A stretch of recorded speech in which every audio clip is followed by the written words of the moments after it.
I'm Jennifer Roberts and I'm your hospitable host. Today I have a great tip for you. This tip is all about preparation in advance to your event. So this weekend we're having a few people over and I don't want to be in the kitchen the whole time. I actually want to see my guests. So one thing that I suggest to you is try to create an entree that you can get onto the table within 12 to 15 minutes. So what I do is I prepare in advance. Today, we're gonna make one of the easiest dishes that you can make. And with this dish, the best thing about it is that you can do it in advance and it tastes better on the second day.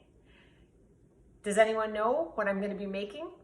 Well, it's easy. It's lasagna. So I actually do my lasagna a little different. My lasagna is actually going to be lasagna roll-ups. So it looks a little more individual, and we'll be having kids at the party so they can just take one and then the adults can take 2 or 3. But here's another tip for you.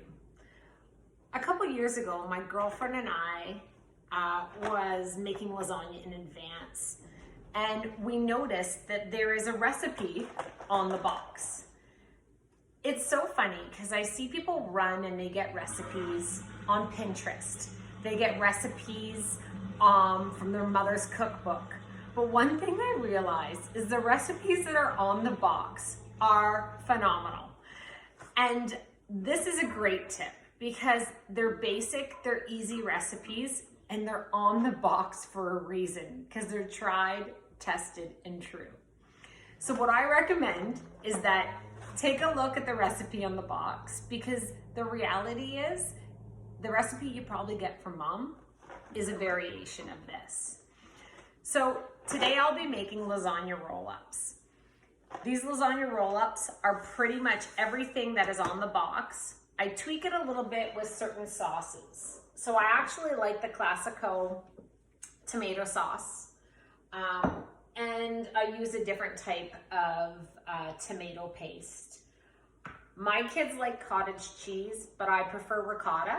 So I'm actually gonna be making ricotta. I don't think they'll know the difference. But follow along with me. I'm going to be making this basic meal. I'm going to be actually cooking it tomorrow and then serving it on Saturday. So this is my tip for you. Make things in advance so it's less stressful for you. It's not as hectic, and you just have to warm it up. I'll be showing videos over the course of the weekend of this event or of this party that I'm doing. It's actually not a party, it's under 10 people, but I'll be showing some of my tablescapes along with some of the sides that I'm going to be putting with this as well. But this is something basic and easy. I can cook it tomorrow, it will sit. All those nice juices and flavors will go into the pasta, and then I'll actually serve it on Sunday, or on Saturday, sorry. I'll actually serve it on Saturday. So come with me and I'll show you how I make lasagna roll-ups.